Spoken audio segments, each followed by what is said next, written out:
My radio came to life as sound crackled through the speakers. Immediate assistance needed at the park on Grand Avenue. Unidentified woman attacked and in critical condition. Grand Avenue was only a couple of blocks away. I turned the car's ignition on and picked up the radio while clicking the side button. Copy that. On my way now. Any information as to the nature of the attack? That's a negative, was the distorted reply. I backed the car out onto the road and made the short journey to Grand Avenue. Even from the distance, I could hear the wail of other first responders quickly heading over there as well. Whatever the problem was, it seemed to be big. After a few minutes, I pulled up to the scene and with a quick flash of my badge, crossed the police tape. I made my way past the ambulances and other first responder vehicles to where a group of people dressed in their correlating uniforms stood huddled around a singular area. A police officer looked back and seemed to recognize me, probably from the academy, and stepped back to let me take a glimpse of what was causing the commotion. I whistled through my teeth.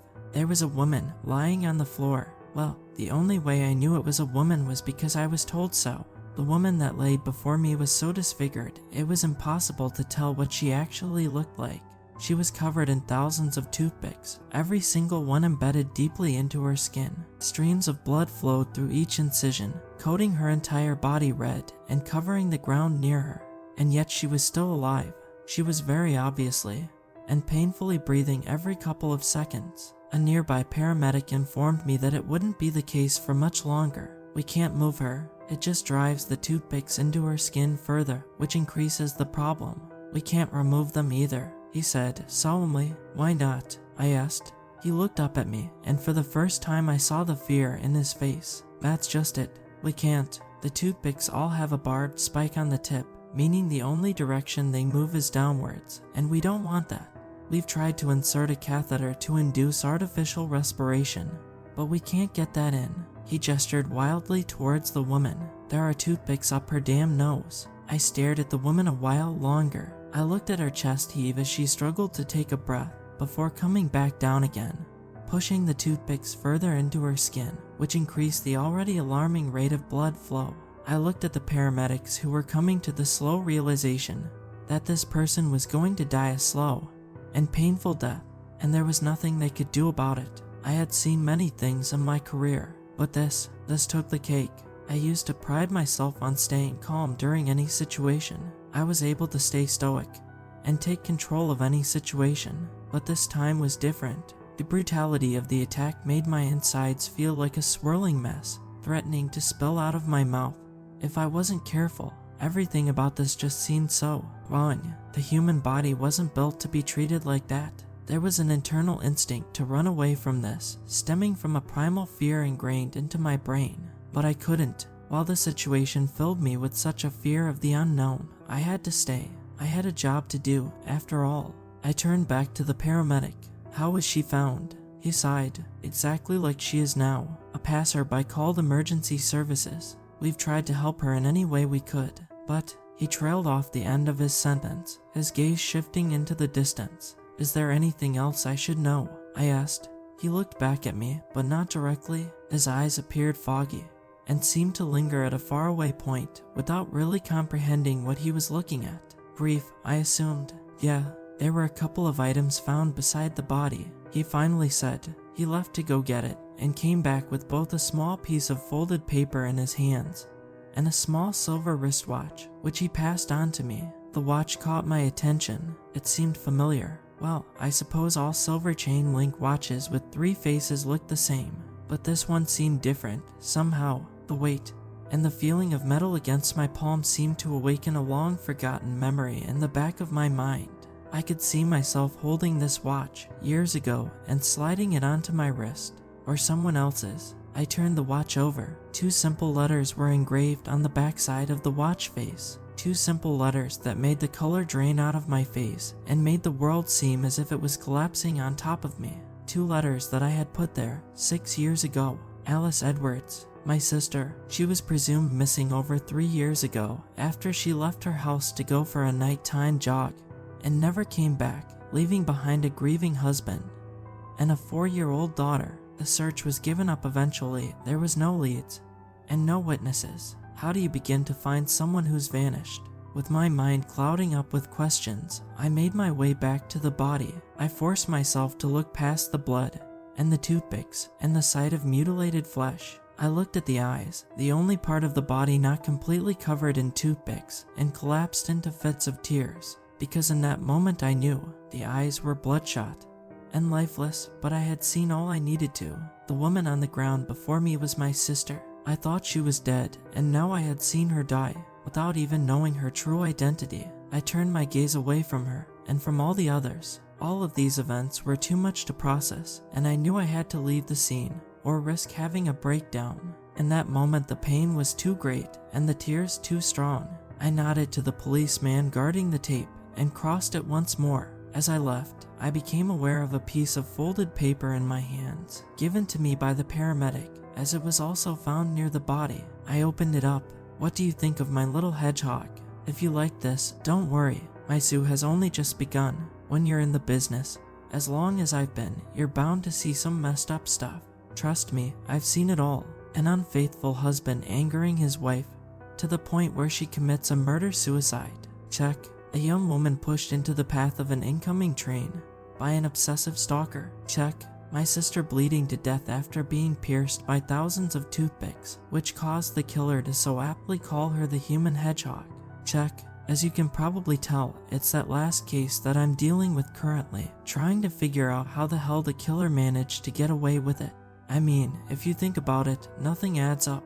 For starters, the toothpicks had to have been inserted at a secondary location prior to her being transported and left for dead at the park where she was found, all without any witnesses. And then comes the question of the toothpicks themselves. The paramedics at the scene found it impossible to move her, as it would drive the toothpicks further into her skin, increasing the blood loss. How did the killer manage to do it? Well, I actually did have an answer for that question, but it was something I didn't want to think about. The toothpicks were probably inserted one at a time, over a period of several months, possibly years. Let the wound heal, and then move on to the next toothpick. Which brings me to my final dilemma. Why? What did the killer gain spending months of their time piercing the skin of my sister? Why was it my sister in the first place? I don't know of any reason it would be an act of revenge, so it may have been a murder of opportunity. Just pure chance it was my sister, which made it hurt even more. It was definitely a shock discovering she was still alive after all these years, and seeing how she was treated only added salt to the wound. I was grieving, yes, but the killer mentioned that my sister would only be the beginning, and so solving this case would be my utmost priority. I couldn't let this happen again. True grief could come later, and so I sat in my office, sliding my sister's watch over my wrist, and mulling over these facts, with the first step to discovering the killer currently in my hands. The day after the killings occurred, a birthday card containing an address was mailed directly to me. Forensic work indicated that the handwriting on it perfectly matched the note left at the crime scene. While getting a handwritten birthday card was interesting in itself, it still raised a lot more questions. How did the killer know I took up the case? Were they at the crime scene that night? Maybe they knew it was my sister that they had killed and were now targeting me. As usual, nothing made sense. But still, an address was an address. And in my line of work, you take notes like that very seriously. I thumbed over the birthday card again, looking at the cartoon giraffe telling me to have a tallsome day. Yeah, birthday card puns are strange. I analyzed the address inside again, looking at the word 12 Baker Street, as if they may have some hidden meaning that I hadn't discerned yet.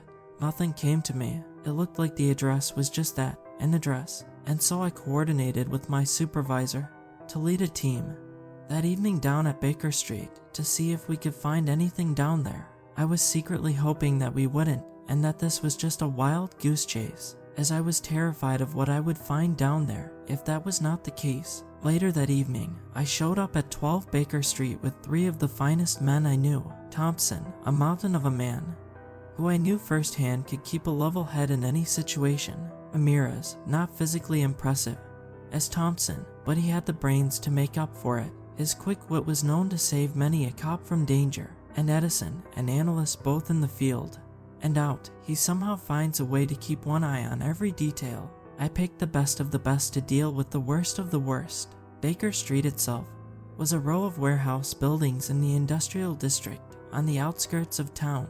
All the warehouses were exactly the same, large, rectangular, and made up of red brick and mortar. Almost half of the warehouses were still in production, manufacturing different materials to be shipped across the globe, while the other half looked abandoned. 12 Baker Street was one of them. It had the signature, "There's nothing worth looking at here, look." Smashed windows, rubbish piled around the outside, bricks crumbling in a few odd spots, and doors set slightly of their hinges. But this was the place. I set my jaw and motioned to the others, while slowly making my way through the already open front door. It took a while for my eyes to adjust to the dark interior, as I was opposed to using a torch in that moment. I could hear the unmistakable sound of water dripping from the ceiling into a hollow object nearby. The air seemed thick and musty, smelling largely of wet cardboard and something more metallic. Blood, a tangy smell that quickly invades the nostrils while leaving no room for other smells. I pushed on, my crew keeping pace behind me. Edison looked at me with a raised eyebrow, and I nodded to him in return. "This is the place," I had silently told him. "Be ready for anything." We passed through another set of doors and came into a room dimly lit by an overhead light. And in the middle of the room, basking in the light, there was a person. And I say person very lightly. The average person has a neck 4 to 6 inches long, measuring from shoulder to chin. The person before me had a neck over 10 times that length. They were on their hands and feet, their necks sprouting from their shoulders like a vine and curling downwards. Their neck continued across the floor for about 5 more feet before ending with a neck attached to it. The person saw us and began to slowly shuffle towards us, slowly dragging their head and massive neck along with them. They moaned mournfully as they moved, and I could see trails of blood slowly pouring from what seemed to be stitches every couple of inches along their neck. As they moved forward, their blood fell to the ground, spilling in all directions and leaving a bright red trail wherever they went. The person groaned again and looked up at us, obviously in tremendous pain. "What the hell was that?" Ramirez said loudly from behind me. I kept my gaze focused towards the person, towards him, as closer inspection revealed. "I don't know, another animal-themed abomination, by the looks of it." I stood my ground and watched, unsure of what to do, as he heaved his neck and the rest of his body towards us. They made eye contact with me and moved their mouth as if to speak, but all that came out were more ghastly groans. I understood what he was trying to say anyways, his mouth shaped like a circle and opening and closing, enunciating a one-syllable word: "Help." I stepped back, out of fear more than anything else. I knew that this thing couldn't necessarily do anything to harm me, but in the back of my mind alarm bells were going off. This is unnatural. People shouldn't look like that. You need to leave. No. I could sense my team behind me tensing up and shuffling backwards, probably going through the same thought process as I was. Fear is the primary motivator in a person, after all. The person continued to crawl forward, further extending the trail of blood behind him, his movements more slow and haggard. His life essence seemed to be dripping away from him, and it was obvious I was watching the final moments of someone tortured to the point of death. Once again, a voice began to speak. It emanated from above us, broken and distorted, probably coming from some sort of PA system. It was calm and somewhat cheerful in the way it spoke, as if everything going on was just a normal occurrence. "Welcome, all visitors, to the newest attraction to the human zoo." A lovely giraffe, created by slowly tearing apart pieces of his neck and replacing it with larger, more appropriate pieces of human flesh. I winced. That did not sound pretty. A slow process, yes, but look at the end result. Isn't he beautiful? Undoubtedly, much better than his original form. Wouldn't you agree, Jonathan? I looked up, almost instinctively. That was my name. Anyways, I just wanted to say a big thank you for volunteering a rather fine subject to add to my collection. I just know you'll enjoy the wonderful things I have in store for you. The voice stopped speaking, and I became aware of 2 things at once. A sharp, loud noise of metal striking metal that was over just as it began came from the far right-hand side, on the other side of the room. A gunshot, and to my left, Thompson's leg seemed to jerk backwards, causing him to keel over and fall on top of himself, blood spurting from an area just above his knee. A bullet wound. I did the one thing anyone faced with an unseen gunman in a room would do. Duck and dive for cover. Fear is a primary motivator, after all, and I was scared to death. I found myself behind a stack of boxes, which to my best guess was blocking the gunner's line of view. I stood still, chest heaving from adrenaline and fear, and assessed the situation. Thompson was lying on the ground, unmoving. He must have hit his head on the way down. Edison was directly to my right, having chosen the same pile of boxes to hide behind as me. Ramirez was unaccounted for, and we had a gunman on the loose. It wasn't looking good, and then the overhead light turned off. Nothing makes your heart beat faster than the panic of suddenly being thrust into darkness. I heard the patter of footsteps ahead of me, close to where Thompson lay. It could have been Ramirez, looking to help him, or the gunner, looking to finish the job. I hoped it was Ramirez. I heard more footsteps, heavier, louder, more than one person. I contemplated making a dash for Thompson, grabbing him, and getting the hell out of there, but he was too heavy for that. I turned to Edison to see if he had any idea what to do when the light turned back on. I looked at my surroundings. The giraffe man was on the floor, unmoving, dead or close to it. Ramirez was slumped over a box on the far side of the room, dead or close to it. Thompson was gone. The gunner was gone. Edison helped me carry Ramirez back to our vehicle. He had bruises all over his body from what looked to be a fist fight, but he was still breathing for the most part.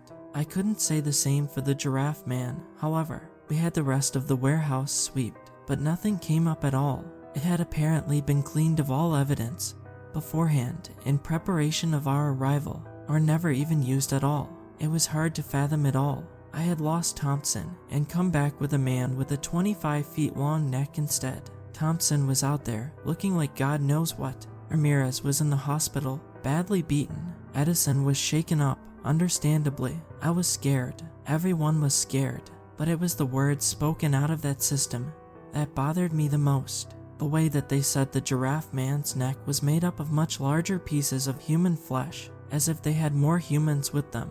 And judging by the size of the neck, a lot more than one. There were people still out there, besides Thompson. A lot more people. I should start this by saying I'm not a detective anymore. After the events at the warehouse, I was paged to visit my direct supervisor, Sergeant Langley. She was sitting behind a mahogany desk. When I came in, gazing at some sort of file, she looked up at me. "What the hell was that, Jonathan?" "We were underprepared, ma'am," I replied. She glared at me from across the room. "We have a man missing and a severe casualty. How underprepared were you? Did you not take any precautions at all?" "With all due respect, you weren't there, ma'am," I said, upset. Nothing could have prepared me for what I saw down there. How would you expect someone to perform at their peak, faced with that? She sighed and looked down at the file, eyes skimming over the words. "The brass is asking I let you go, for the moment. You can't seriously think," I began to say. She held up a palm. "Look, the media is all over this. For everyone's sake, including you." She jabbed a finger at me. "It's best that you stay out of this for the time being." I stared at her. She stared back and raised an eyebrow. I considered my options and begrudgingly decided to hand over my badge and gun. Langley smiled again. "Look, this will all blow over soon. Just take a rest for a while." I didn't respond. I left her office. It was 12, and I had nothing to do besides worry about all that was going on. So I went home and slept. I was exhausted after the past few days, after all.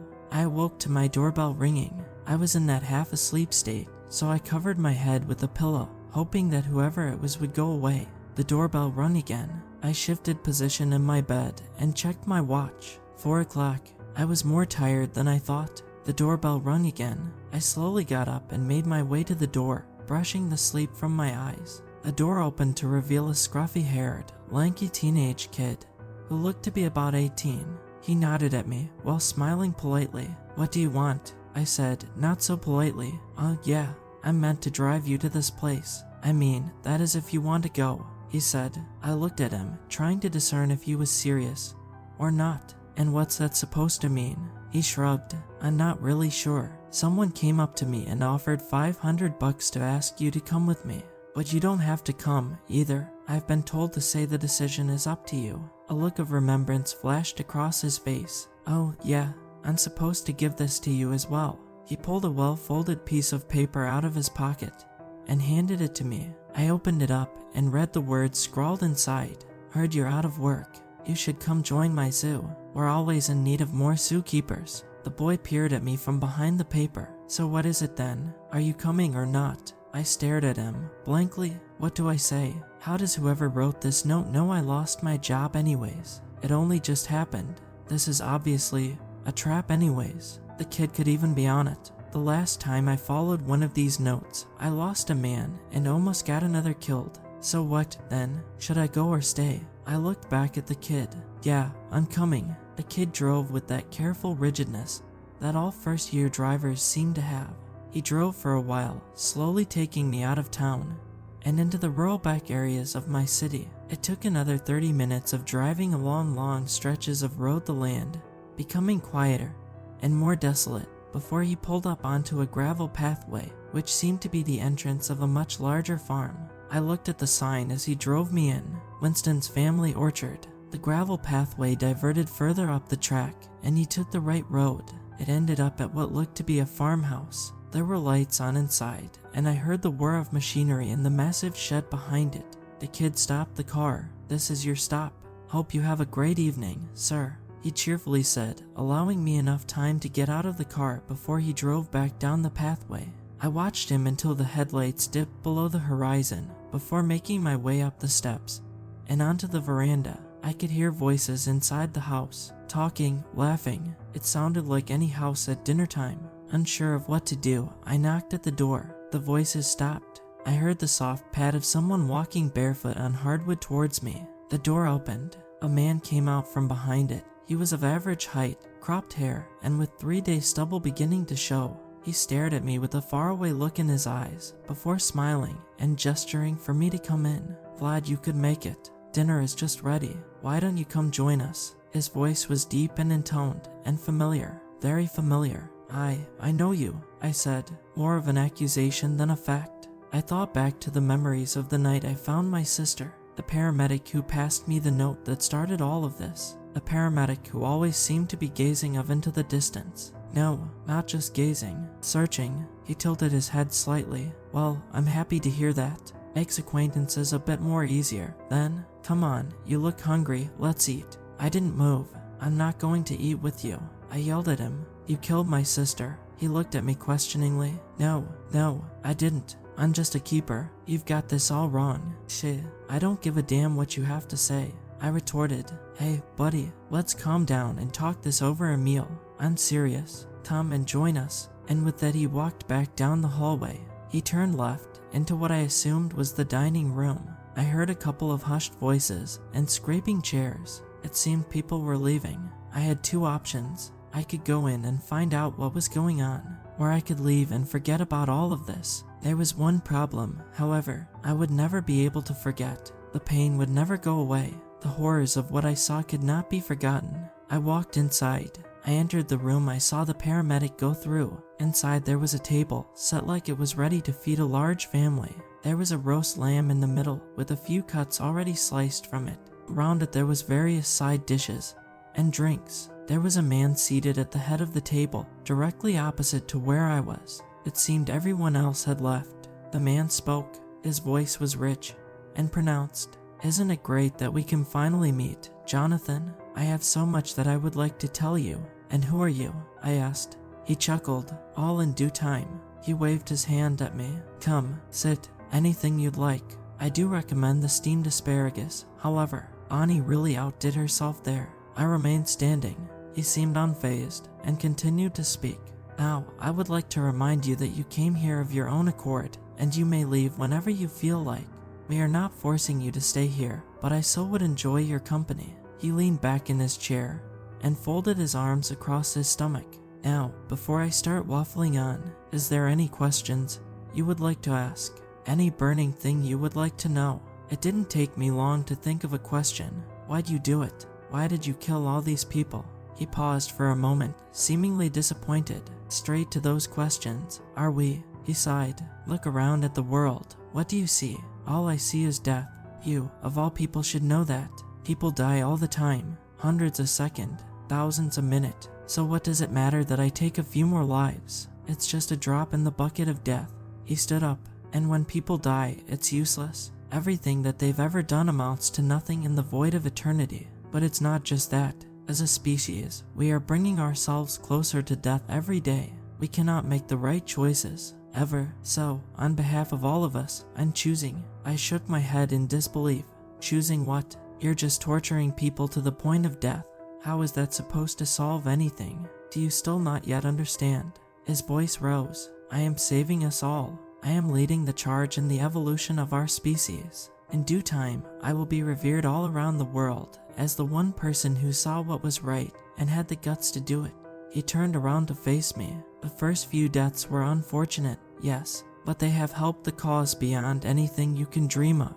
I am so close to creating the perfect being, the savior of our species. He looked at me, jabbing a finger in my direction. And you will join me, become a keeper, and embrace the new world. I was silent for a while. This guy is insane. I thought, join him. Who the hell does he think he is? I'm leaving the first chance I get. But I had one more question I wanted to ask him. Why me? Out of all the people you could have chosen, why me? He smiled widely and let out a low laugh.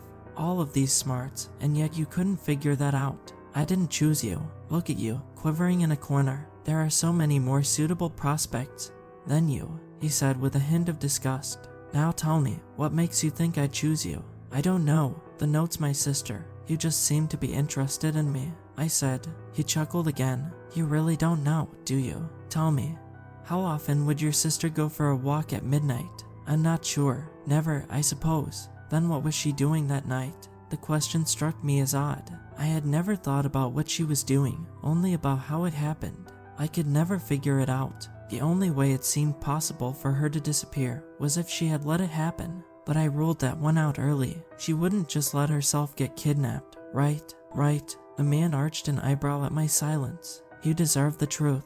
Everyone does. Some people like to hide their secrets behind shadows and dark corners, praying they don't see the light of the day. I am not one of them. I strive to be open and honest in all that I do. I long for a world with no lies, because there is nothing to lie about. Everyone is accepted.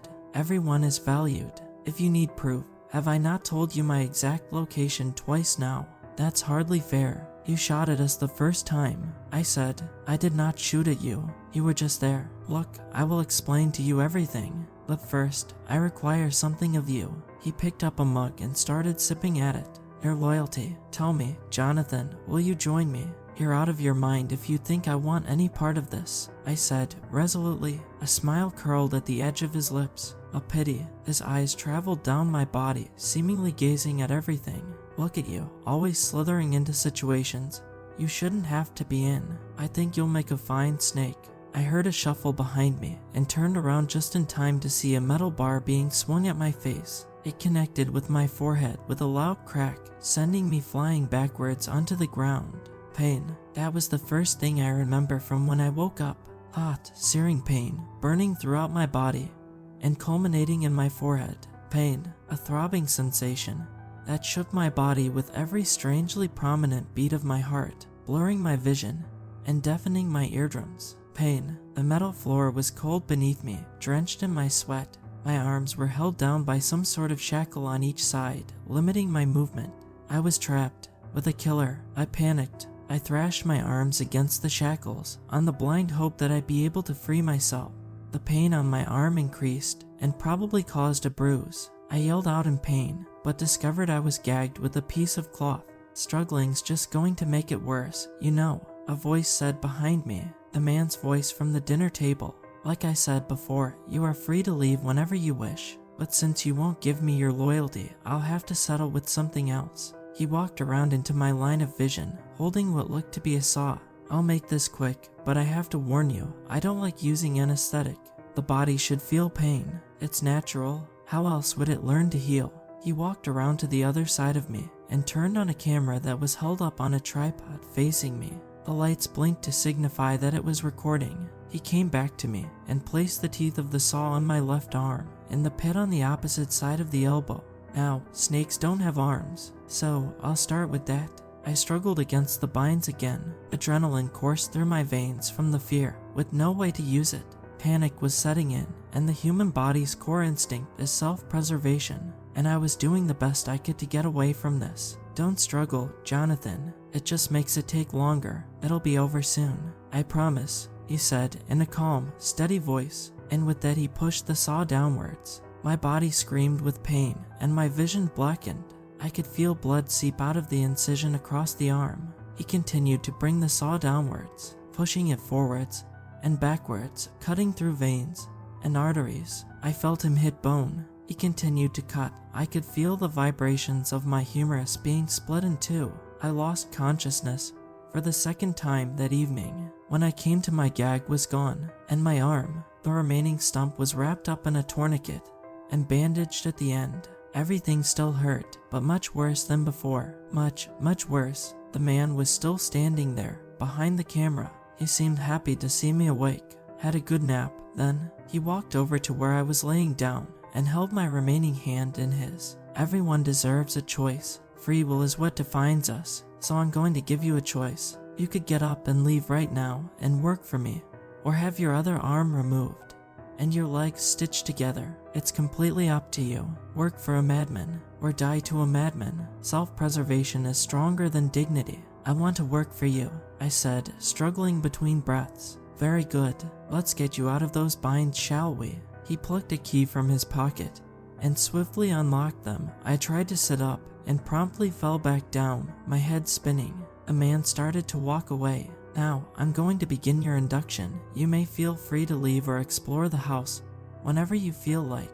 If you're hungry, there's leftovers in the fridge. As I said, we're not trapping you here. He turned and smiled at me. You're going to enjoy this, Jonathan. Toodles. He left the room and went up a few stairs that I hadn't noticed before. I took my time getting up, waiting until the earth stopped spinning under my feet. Walking felt strange without an arm. The weight was gone from there, and I felt lopsided and unbalanced. I took in my surroundings. It was some sort of basement under the house, with different types of surgical equipment scattered around. Besides that, there was recording equipment scattered around and placed at various places. A few were still on, but most were turned off. There was a door to my left, and the staircase directly in front of me. There was a placard on the door with a single word on it. Elephant. I opened the door. It was dimly lit inside. The air smelled of musk and human waste. There was a small machine in the corner, lit up and whirring, with various cables hooked up to a large mound in the middle. The door slammed shut behind me. The mound moved. I took a step back out of fear. My focus shifted, and the horrible realization that I was looking at a person dawned on me. The person was extremely large, covered in layers of fat that rolled across their body. The person laboriously shuffled around to face me. The tubes from the machine connected into a mask that covered their mouth. The tubes continuously pumped a soft, gray liquid into the person's mouth. I had only seen something like this once before when looking for a murderer who was hiding in an abandoned mental hospital. A force feeder on either side of the mask. The person had two large metal spikes coming out of each nostril and back out the side of their head. Judging by the scars surrounding them, the spikes were drilled inside the cranium until they eventually came out the other side, through the nose. I shuddered at the thought. The person slowly made their way forwards, shoving themselves against the floor. The person looked up at me, directly into my eyes. I saw the pleading in them, the humanity, asking to be set free. And I saw something else, a flicker of recognition, of understanding. I looked closer, past what I didn't want to see, past everything I didn't want to think about, and I saw a friend. I saw Thompson. He was battered and beaten, and larger than he used to be, but it was still him. I rested on his shoulder and cried, long and hard. This, more than anything, broke me. Thompson didn't deserve this. No one does. I glanced behind me at the saw that cut off my arm. I stood up and grabbed it off the table with my remaining hand. I brought it over to Thompson and held it over his face. His eyes grew misty, but he nodded, a slow and deliberate movement. He knew what it meant. It was going to be hard to cut with only one available hand, so I opted for a large swing and used momentum to get the job done. A clean cut that severed his jugular and removed his life from his body. I dropped the saw on the ground next to Thompson. I made my way up the stairs and out of the front door. I had no shoes on, and the gravel road was tough under my feet, but I walked forwards. I was leaving, and nothing would stop me. The man had said so himself, and so I left. but not forever. I will be back. For Thompson, for Alice, I've got nothing left to lose and everything to gain.